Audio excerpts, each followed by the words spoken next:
Alam niyo ba guys, kung sasama man ako sa Pinoy Big Brother Content Creator Edition, isa sa mga dadalhin ko talaga itong Murada sunscreen. Bakit? Kasi madali itong i-blend. Kasi diba, imagine mo na lang, paano pag nagmamadali na si kuya tapos pinapalabas na kayo ng bahay? Mayroon kayong gagawing activity doon sa activity area, sa labas. Kung hindi madaling i-blend yung sunscreen mo, kagaya ng Murada sunscreen, anong gagawin mo? Ano ka naman sasabihin mo kay kuya? Kuya, wait lang kasi hindi pa po tapos mag-blend ng sunscreen ko. Naku, nominated ka next week. Ito kasi yung Murada sunscreen, napakadaling i-blend. Madali din siyang ma-absorb ng skin. Kapag ina-apply mo siya, ina-absorb na rin ng skin. Kita niyo yan, guys? Sa pagkalagay mo ng Murada sunscreen sa mukha mo, tinawag ka na ni kuya, go kuya! Kahit na anong challenge pa yan, kakayanin ko. Protektado kaya yung mukha ko sa araw. At isa pa sa dahilan kung bakit ito yung dalhin ko sa loob ng bahay. Hindi kasi siya malagkit sa feeling, walang sticky feeling. Kasi diba, sa tuwing nag-activity sila, like halimbawa, nagluluto sila sa labas, pag yung mukha mo, gumamit ka ng sunscreen na malagkit, tingnan natin kung hindi ka mairita. Eh kapag ang Murada sunscreen, wala kang iisipin, kundi yung task mo lang, yung weekly task ninyo. Hindi pa napapansin yung pagka-glow ng skin ko after kong lagyan ng Murada sunscreen. Ganun kasi yung effect niya eh. Oh. Walang filter yan, guys. SPF 60 pala ito, guys, kaya perfect pala siya ngayong summer. Na swak siya, guys, sa lahat ng mga estudyante, sa lahat ng mga nagtatrabaho, na laging na-expose sa araw. This is perfect for you. Ito ay waterproof, tsaka sweat resistant. Huwag kayong mag-alala dahil ito ay FDA approved. Kaya kung naghahanap kayo ng perfect na sunscreen para sa inyo, na bukod sa poprotektahan niya yung skin niya sa araw, is papuputiin pa niya yung skin ninyo at imo-moisturize. Sa Murada sunscreen ka na. Guys, bye! Tawag na ako ni Kuya sa confession room. Hulaan nyo nga kung magkano to. Ang makahula ay ipa-follow back ko. In 3, 2, 1. Answer? Letter D. Yes, 100 pesos lang to. At sa halagang 100 pesos, meron ka ng 24 colors sa isang palette. Pigmented ang bawat kulay at wala siyang pinagkaiba sa mga nabibili sa mall. Swear. Next. Ito, hulaan nyo nga kung magkano. In 3, 2, 1. Answer? Letter B. Gulat ka, no? Yes, sa halagang 75 pesos, mayroon ka ng isang relo na may kasamang isang bracelet. Bagay siya sa anumang isuot mo at talaga namang agaw pansin. Tulad din itong nabili ko na sobrang mura at 82 pesos lang yan. Next, itong kwintas na sobrang cute at lagi ko siyang ginagamit. For 97 pesos, meron akong pamorma. Pwede rin siyang paregalo sa bebe mo. Kung into initials ito naman yung pinakamurang na purchase ko at 69 pesos lang siya. And sobra talagang agaw pansin ito. At alam nyo ba na may discount yan kapag sinerch nyo sa Orange app ang Choice Fella? Ayan, hindi mo kailangan gumastos ng mahal para ma-spoil mo yung sarili mo. Dahil dito, mura na, fast delivery pa. Get unready with me while I talk about my first horror experience dito sa bahay na to. Kung nagtataka kayo kung bakit ako nakaganito, kasi nag-shoot ako ng POV. Sa wakas, after 1 or 2 weeks, nakapag-POV na rin ako. Galing kami sa Thailand. After 2 years, saka ulit nagkasakit ng ganon. Hanggang may sakit ang ate nyo. Marami na kaming mga paranormal experience dito sa bahay na to. Minsan, syempre, kung ikaw ang nakatira dito, iisipin mo na baka coincidence lang. Judge kayo na rin siguro magsabi kung paranormal experience ba talaga siya. Ang pinakauna ko ikikwento sa inyo, pero mga panahon yun, ang kasama ang bisita namin dito sa bahay is yung mga kaibigan namin. Kasi yung bahay namin, sobrang tahimik talaga. So yun, nung time na yun, siguro alas 12 na or 3 na, ganun yung oras. So sobrang ingay namin. Yung TV na pinost namin, bigla siyang nag-play. Nasa tabi lang ng TV yung remote. Sumutaka kami, ano meron? Ba't siya nag-play ng ganun? Tapos ang second naman, mag-isa ko lang kasi dito sa bahay nun. Tapos nagsasalamin ako kasi nagbe-makeup ako. May pupuntahan kasi ako. Tapos, nagtaka ako, parang may nakatingin sa akin doon sa salamin.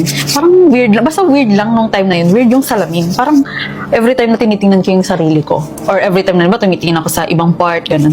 Iba yung aura ng salamin. So nagtaka ako, bakit kaya ganun? Pero hindi ako natatakot kasi syempre dito ako nakatira. Pinansin ko mabuti yung salamin nun. Tinititigan ko siya, ano kayang meron dito? Bakit parang may kakaiba? Tapos nung nakita ko, ewan ko kung mahanap ko pa yung picture. Flashlightan ko siya. Gumanon ako, pinatay-patay ko pa yung ilaw para ma-confirm ko kung totoo ba yung nakikita ko. Mayroong nakasulat na 666. So nagulat ako. Tapos nung napansin ko, inilawan ko pa yung ibang part. Marami pala siyang sulat na 6. Eh dito sa amin, walang gagawa ng ganun. Walang batang magdodrawing ng ganun. So yun, hanggang ngayon pala isipan sa akin kung sino nagsulat ng ganun, kung bakit siya nag-form ng 666. Next is, nagko-collect kasi ako ng manika. Tapos, nag-shoot ako noon, that time, yung mga manika, andyan sila, sa tabi ko sila, ganyan. Yung manika na isa, biglang tumunog na hindi ko alam na tumutunog pala yun. Manika na pag pinipindot, ay, na. Wait lang, check ko kung andito pa yun or kung tinapon ko na. Ayun, hindi ko pa pala siya tinapon at naninindig yung balahibo ko. Ito yung manika na yon. So, itong manika na to, hindi ko alam kung saan ko to nabili. Pero parang binili ko siya that time kasi kailangan ko as props. So, tutunog lang naman to kung pinipindot siya. Pero that time, wala namang pumipindot sa kanya dahil hindi ko rin naman alam na pag pinindot pala to is tumutunog. Tumunog siya. Wait lang Tatry natin siyang patunogin. Wait lang, nakalingon siya sa akin. Kinakabahan ako. Nag-stop na yung yung tunog niya. Ginanon ko talaga siya. Ayaw tumunog. So, ibig sabihin, itong manika na to, hindi siya tutunog basta-basta. Kailangan hanapin mo muna ng i-pre. Pero that time, wala namang pumipindot sa kanya. Wala namang may hawak sa kanya. Tumunog siya. Pero wait lang, sige. Hanapin ko kung... So, yun. Natatakot ako mula nung hindi ko na to ginalaw. After mangyari nun, hindi ko na rin pinansin kasi kung papansinin ko, patuloy akong matatakot. Pero every time na nag-shoot ako, tapos pag naalala ko yun, tumitindig talaga yung balahibo ko. Lagi-lagi akong nag-create ng video pero ang dami pa rin nagtatanong skincare reveal, skincare ganito, ganyan. Guys, brilliant lang. Nagre-review po ako ng brilliant and sobrang effective niya. Tingnan nyo naman yung face ko ngayon. Walang ka-makeup, kaka-skincare ko lang. Yung mga breakouts ko, ang daling mawala. I-try nyo to kung gusto nyo kuminis yung mukha ninyo. May pictorial ako ngayon guys at samahan niyo akong sukatin itong mga dress na pagpipilian ko. Princess kasi ang atake ng pictorial guys. Pero umuulan kaya hindi natin alam kung paano natin siya gagawin. Pero push pa rin natin guys. Ganyan siya kahaba. Sobrang haba. Ang dress number 2. Sobrang ganda din nito. Sobrang simple lang pero perfect siya. Ganito naman siya kahaba. Dress number 3. Ganda niya para siyang tablecloth. Ganito naman ito kahaba. Kachat ko ngayon yung photographer guys, sabi niya itong red daw yung akmas sa team namin. By the way, this is just a fun shoot guys, tinutulungan ko lang yung friend ko. Sabi naman niya ay hindi rin naman daw required na mag-makeup kasi ang atake lang namin is lost.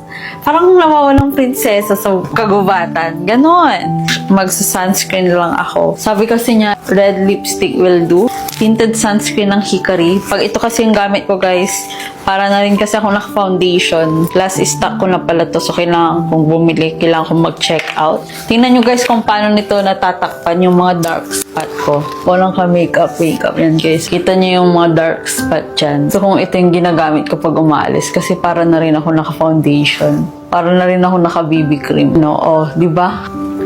Ayun o. Kita nyo yan guys. O, pag malayuan yan, di na yan kita. Bare face, no makeup.